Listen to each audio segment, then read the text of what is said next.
एकनाथ शिंदेंच्या विरोधात ठाण्यात विरोधक आघाडी सक्रिय, ठाकरे गट आणि मनसे एकत्रित, ठाणेकरांच्या प्रश्नांसाठी रस्त्यावर उतरून आंदोलन।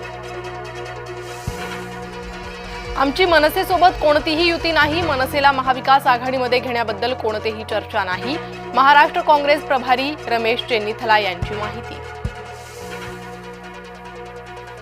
संजय राऊतांच्या वक्तव्यामुळे महाविकास आघाडीत कुरबुरी, राज ठाकरेंना काँग्रेससोबत हवी आहे, राऊतांच्या गौप्यस्फोटामुळे काँग्रेस अस्वस्थ, पवार गट खुश। आमच्याबाबत इतर कुणी बोलू नये, संजय राऊत यांना मनसेनं फटकारलं।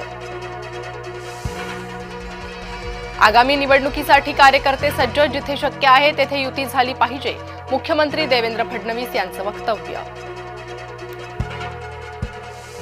संघावर बंदी घालणारे पक्ष पायउतार झाले, संघ ही सांघिक शक्ती आहे, मुख्यमंत्री देवेंद्र फडणवीस यांचं वक्तव्य।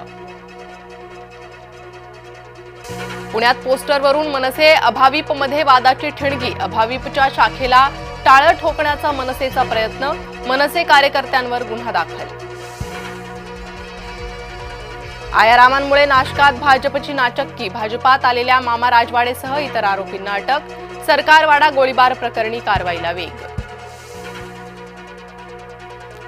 जिल्हा परिषद सदस्यपदांचं आरक्षण जाहीर, नवीन आरक्षणामुळे अनेक ठिकाणी इच्छुकांचा हिरमोड, महिला आरक्षणाने अनेक इच्छुकांच्या स्वप्नांवर पाणी।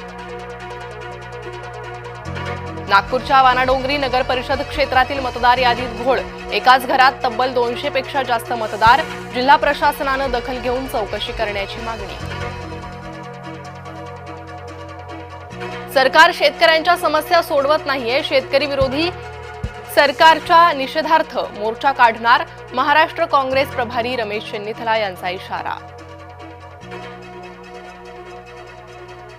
सरकार एसटीला दर महिने 65 कोटी देणार, थकीत रक्कम 48 हप्त्यांमध्ये पुरवली जाणार, एकनाथ शिंदे आणि एसटी संघटनांच्या बैठकीत निर्णय। मिरजेचा पोलीस हवालदार बनावट नोटा प्रकरणात अटकेत, बनावट नोटा प्रकरणात हवालदार इब्रार इमानदार अटकेत, बडतर्फ, तर आरोपींनी मुंबईत बनावट नोटा कोणाला दिल्या याचा तपास सुरू। संग्राम जगताप यांच्या विरोधात मुसलमानांची तक्रार, जिहादी 100% मुसलमानच असतात, संग्राम जगतापांनी केलं होतं वक्तव्य, जगताप यांच्या अडचणी वाढल्या।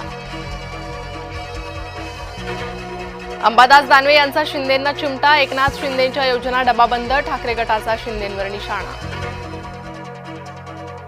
शिंदेंच्या लोकप्रिय योजना बंद होणार नाहीत, योग्य वेळी कर्जमाफी करू, शरद पवारांच्या भेटीनंतर बोलले मंत्री उदय सामंत। कोल्हापूरकरांचा प्रशासनाविरोधात रोष, रस्त्यांवरील खड्ड्याचा केला वाढदिवस साजरा, कोल्हापूरचं नाव झालं खड्डेपूर।